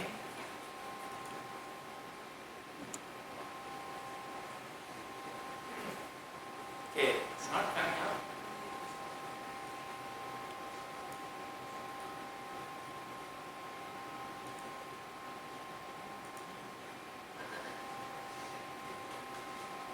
Okay, shall we skip that? Yeah? You understand what I'm trying to do? Maybe because of the slow connection. Now, once I got the paraphrase, there will be a button here which says copy. How many of you already used Quillbot? Very good. You must be using it. If you haven't, you are doing something wrong. Okay, once we have this, maybe it will come while we are not paying attention to it. So once I have that, and I can now come back here and I put my cursor somewhere here and I paste it here. Now you tell me, what is the chances of this being plagiarized? Next to nil. Why? Your excerpt plus my remarks joined together and paraphrase. So it's very unlikely that you would get that. There's something wrong there. Okay. So this is how easily you can do it. Now you may say that, Dr. Nick, is just one text. But suppose you need to do that for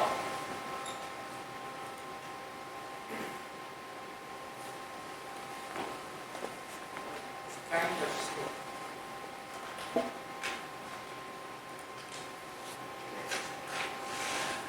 Okay, it came. Okay, now suppose you had to do this for all the keywords here. Suppose you had to do this for all the keywords. Do you think that Esterite will help you tremendously? Yes, because you're going to look at all the excerpts. Not only that, as I told you, it also does gap analysis, for which I don't have the time to go through now. And once you have done this, we click on the conceptual map, and the conceptual map, a lot of foreign universities, even for FYP, you must give the conceptual map. The conceptual map shows you your flow of ideas, which Asterite does automatically. Not only that, additionally, if you look at the literature map, it is able to tell you where you got which item. For instance here, don't worry about looking at the exact details, just know what it is doing, and you can see that straight away. See, it tells you that you got this concept initiative from Connick and Amidormi, and you got statistical techniques from Connick and Lancaster. Design of experiments, you got it from these references. Simply by following it, it already does all of this automatically. And let's move on. Okay, must show you. How are we for time? Well, they have been very, very patient. Okay, let's just go through some of the important ones perhaps. So, from the literature review, we can go into the research questions, and in the research question, you go here, and this is already, the research questions have been set up, but if you haven't, you can go into this, create a new one. Here I will demonstrate for you something we've already done. So we click on edit, and we have this research objective, sub-research objectives. So this research question is answering earlier, remember I asked you to remember 3 objectives. So it is answering one of these. So it means that later, let's say we choose the first one, to investigate the impact, and you synthesize your research question, and when you are done, you can see that it has, because of the way that you created the research question, in the research question you say that investigate the impact of Six Sigma, so it knows that what is the kind of test that you are doing, and it is suggesting to us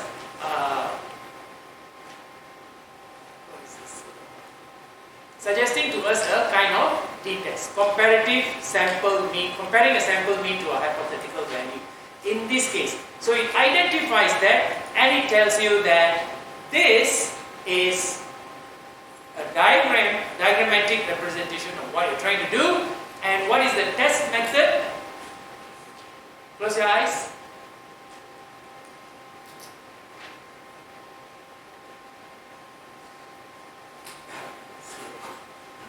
There we are. Open your eyes now. You see? It tells you that for the research question that you put in, this is the test method that applies. Should I continue? You see, Nina? See, it identifies. I didn't say anything because it knows that when you choose a comparative test, it's got to be t-test. If you put the research question, smoking is correlated to heart disease. Okay?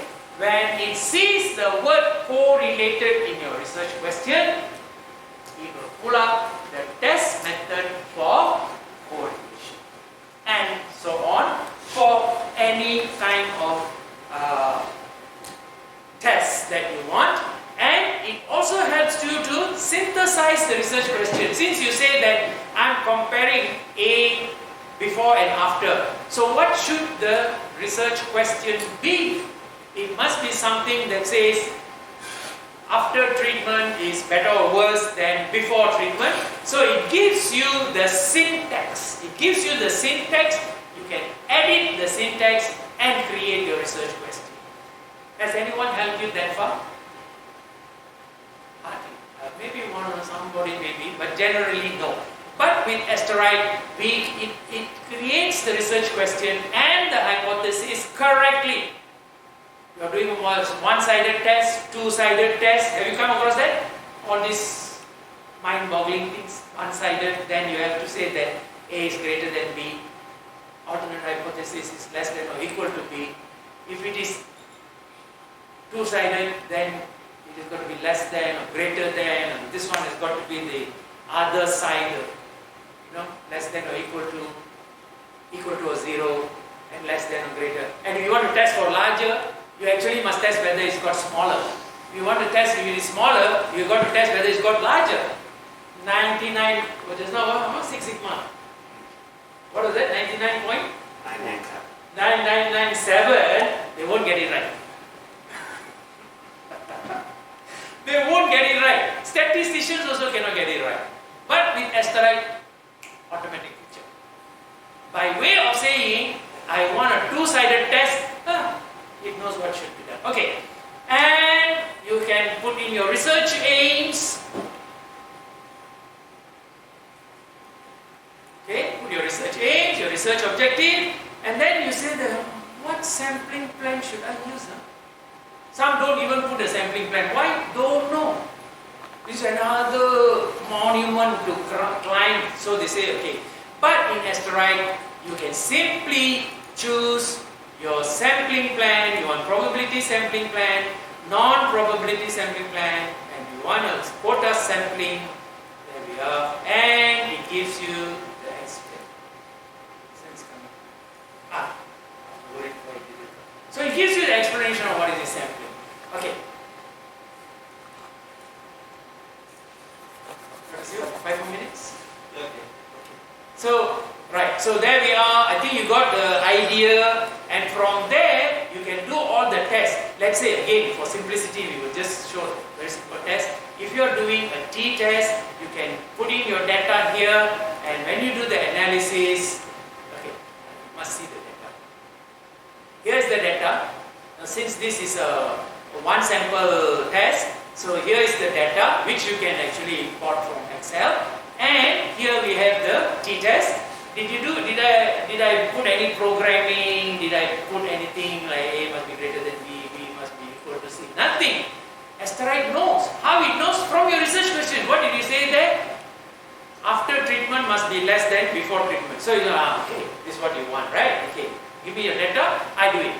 So asteroid does it, and it plots the data points, and it draws all the beautiful graphs.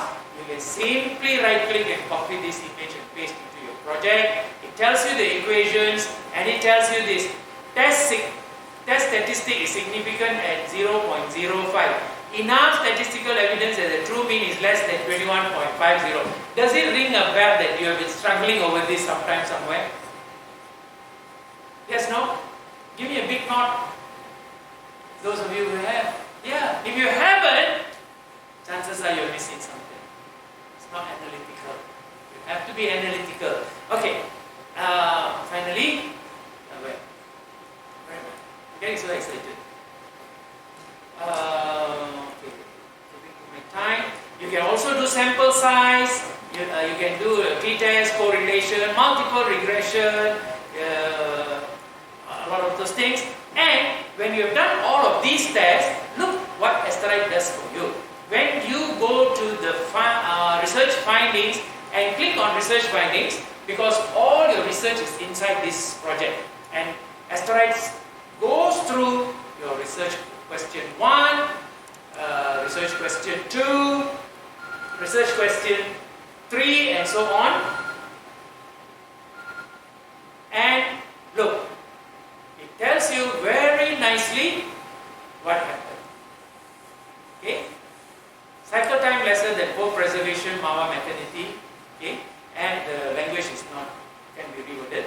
And it tells you that this was your HOHA, statistical decision, reject, conclusion. Now, a test like this, done so easily, so fast, how many weeks of your time does it save? 1 hour? 1 day? 3 days? A week? More than that? Yeah. Saves you a lot of time. Okay? And did you have to bother anybody? Did you have to hassle anybody? No. Just do it. Okay? Now, right. So that is for the findings, and it will also do the conclusion. And from all of these, as you write your text, we come to the dossier. Dossier is your work, the compilation of all the work that you have done. And here, lastly, I would like to show you that this dossier is based on this piece of work here. Yeah, my metrics are fine.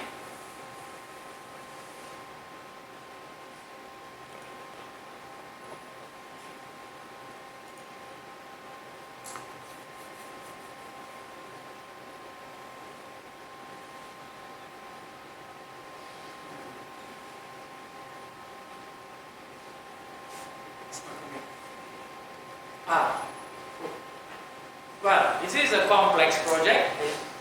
It's just refreshing. So you can see that this is the outline of your FYP. It's getting scared.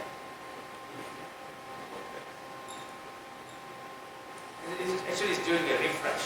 It downloads and refresh.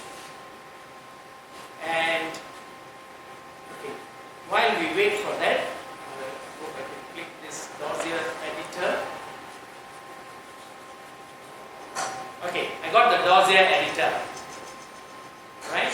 Got the dossier editor. And now I'm going to show you one more magic before I call it a day. And we come to this thing here which is called reports, where you can print your reports. And I'm going to print this report here, details. Let's just click on preview.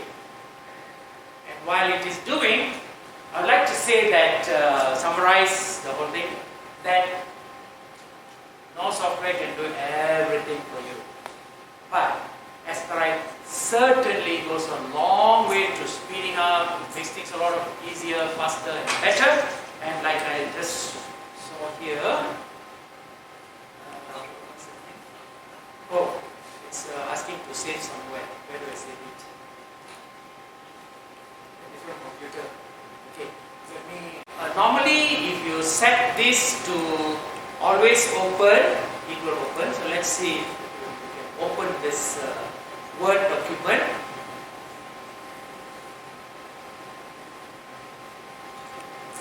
Let me click on that. I think it will do that for the next. Here it is. Check for updates. Trying to.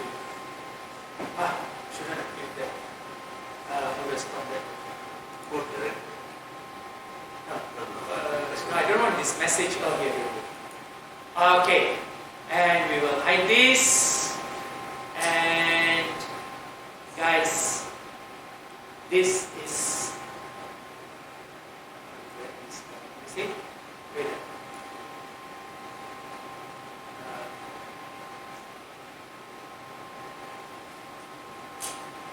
Okay, no need to see the details, but you can see it has output the entire document to here. And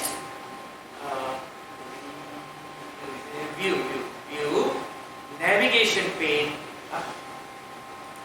Look at that. It has generated, it's not just any TXT document. It has got the structure, it has got the outline, which, again, what's your 6 sigma? 99.9997% of the students cannot do it. They can't do it. They can't get this outline correct. Even this outline, forget about the research. They can't get this. And they spend weeks and weeks and running around and fighting over it, and why it doesn't print the way I want. And yesterday it was okay, but just today it's not okay because of boys are asking. Happens all the time. So it puts this out. So you can see that if I click on problem statement, it goes there. It's not a stupid TXT document. It's a dynamic document. It goes there, and if you want to come back to the background, it comes back. You saw it moving up and down? No need to see the details, huh? Okay. Now the next thing.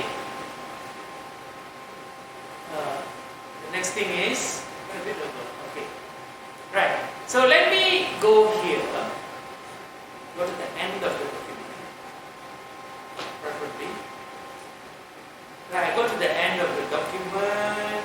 Control enter for next page.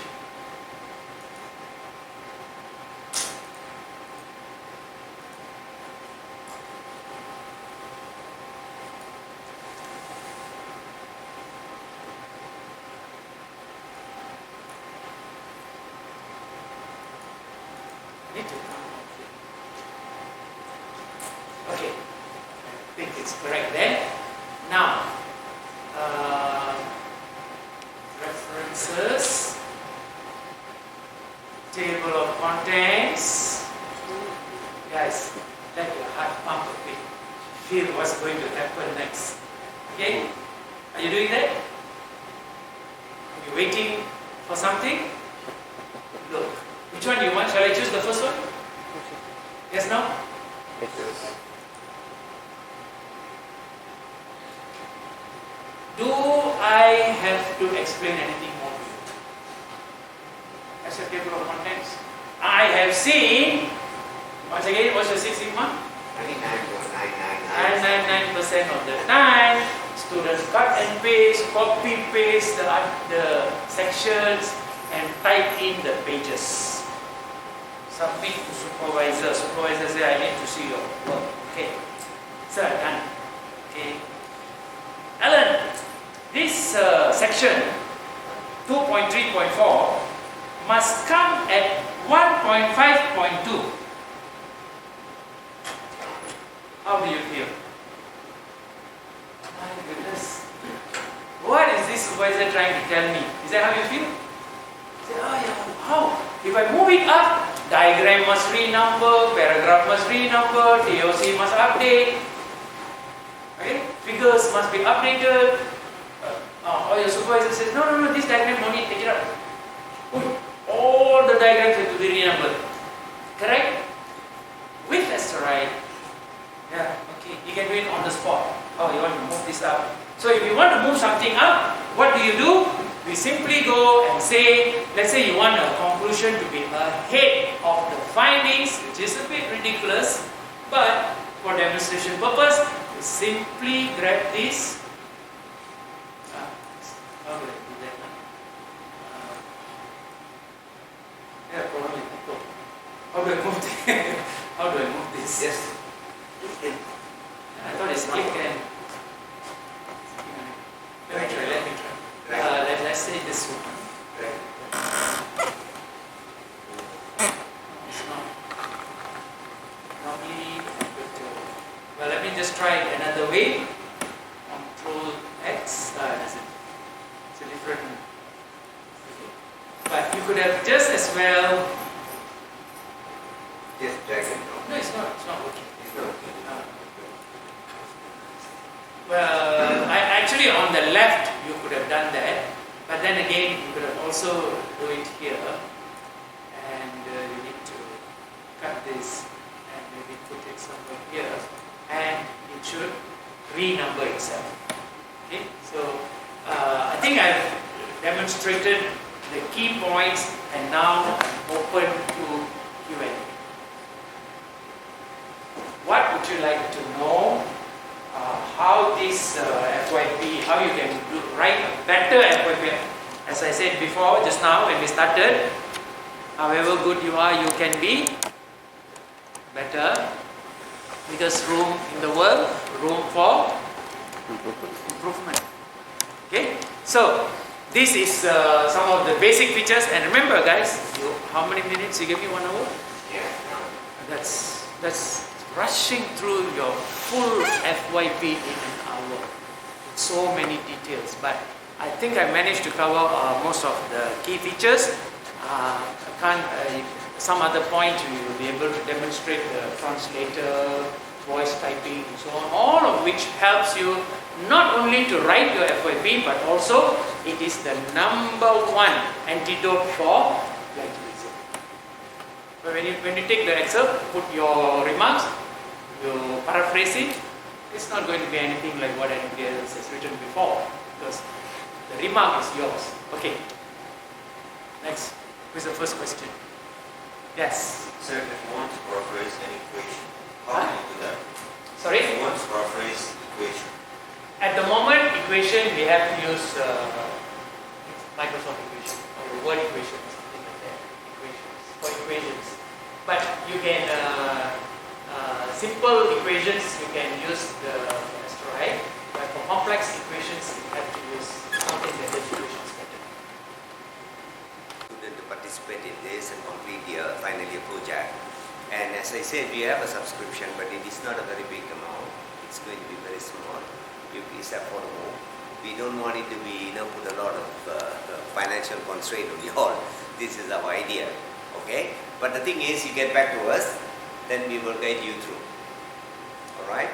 So that it's easier for you to interact with us and find out whether it is suitable, how you want to use it, what kind of help you can get, and all those things.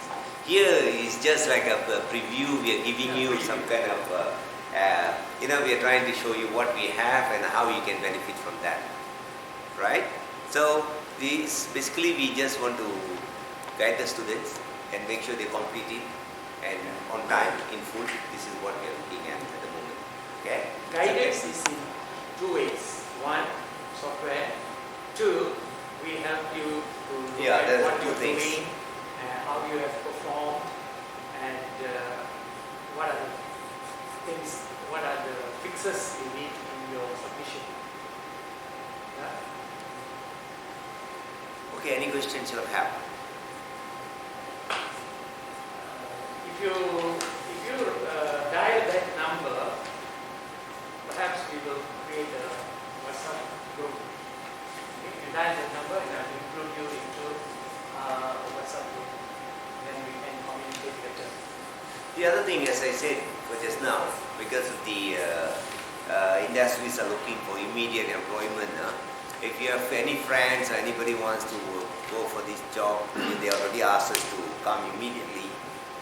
They want warehouse executive, they want equipment engineer, R&D engineer, NPI engineer, purchasing and process engineer. And also they need a lot of technicians and all those things. So those of you are interested? I want to ask you, do you always have available jobs? For example, after I graduate in December, can I contact you to ask you if you have Of course you can contact me, no problem, no worries. Because we are linked to many companies and they always come and pester us to get some students. So we have to find a way how to deliver this thing to them. And currently the many companies, because after the COVID, they are looking for graduates, fresh graduates come and join them. I think the salary scale is 2.5 to 2.7, I'm not sure, around that range. Depend on the companies. Okay? So anything related to that kind of things and come and also make sure this final year project, as I say, the industry is always look for that. And make sure you show a good example of the, otherwise they will be thinking you're from a Chakai University. Guys, believe me, they always have this kind of, they perceive it wrongly. They look at the university, how come the student doesn't know anything about this and all those things. They blame the university and the lecturers and all those things. So to avoid that, make sure, that's the reason why we are doing it this way. So that you have a very, very systematic method and you can explain it to the interview. They are not going to ask you to explain the whole thing. Just give them the outline, they will be very happy with that, confidently explain to them. And when you go to the industry, the same thing you're going to have, whatever the tools you learn, you're going to apply it in the industry. Even you're using a 7QC tool or you're using 8D, Ford 8 discipline problem solving, or you're using FMEA, whatever problem solving method, the tools you're going to use is already there. So you can use all the tools and you cannot run away from it. And the report is very easy for you to make a report where you can convey the message to your top management and all those things. So that's the reason why we are focusing on this area. Right? So how can we communicate? How do we get you all to participate in this? What is the best method? You tell me. Put us in the WhatsApp group so that we can communicate and then we see how we can work it out, or Use your implicit contact. Yeah. Contact this number and then we go into the web page, have a look at what you have and all those things, browse through, learn something and then get back to us. So, Yeah, the back. Yeah, you can go to this one, sites.google.com/view thesis online. sites.google.com/view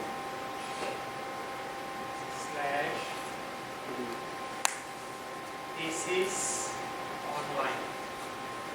You can do it on your phone also. You'll just check it out and you will be able to see a lot of what I presented today.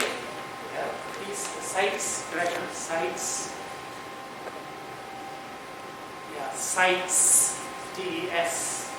sites.google.com/view/thesis online. You will see a lot of details about what we have presented, and my channel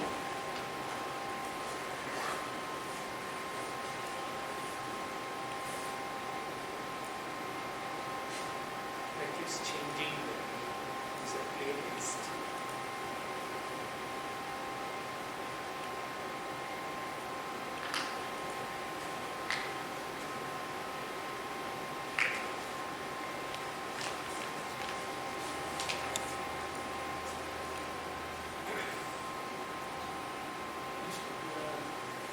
Yeah, you should look for this. You can look for asteroid. Yeah, if you look for asteroid, you can come to this channel and you will see a lot of training conducted by Dr. Sudesh from Cambridge.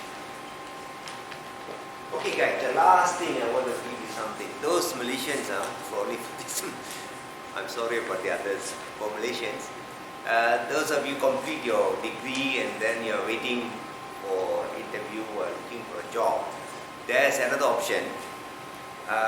There's a technical school. They will be teaching you about all the hands-on practical applications, something like PLC, pneumatic, hydraulic, electronics, and robotics, and all those things.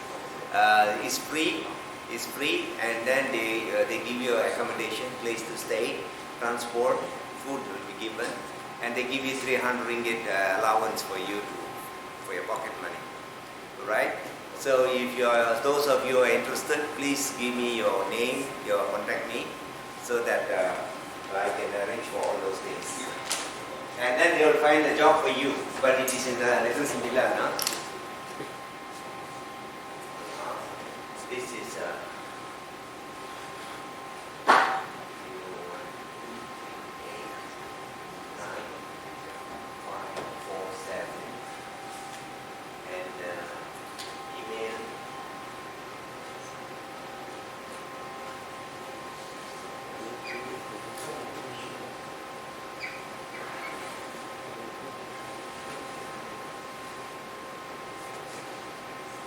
okay, so this is the thing, you contact me.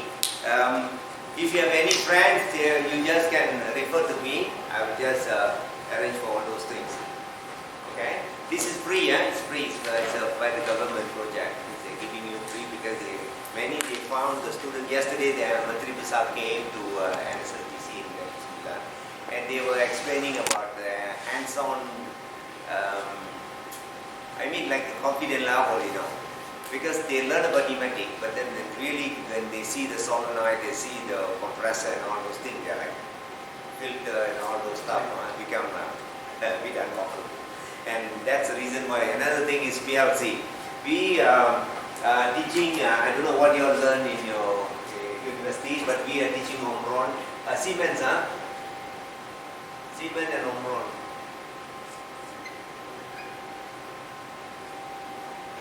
These two we are conducting this. Alright? We also sometimes as per the need, they also like teach the Mitsubishi. Okay? All these things are free, and we are using robots. We use ABB robots. ABB robots is from Sweden, and you can they will teach you how to use a robot and how the industrial robot, exactly the industrial robot we are having. Use that, and they're also teaching electronics, These are all hands-on. That means we will have a kit to only one module, two people, cannot be more than that. So it's a number must be limited. So if you have your colleague, your friend, they already finished their diploma, or you need some information about this, just contact me. I'll forward the information to you. Alright? So you are in the right track. Thank you so much for listening to us. Get back to us if you need help. Anytime we will be willing to help you. Alright? Thank you.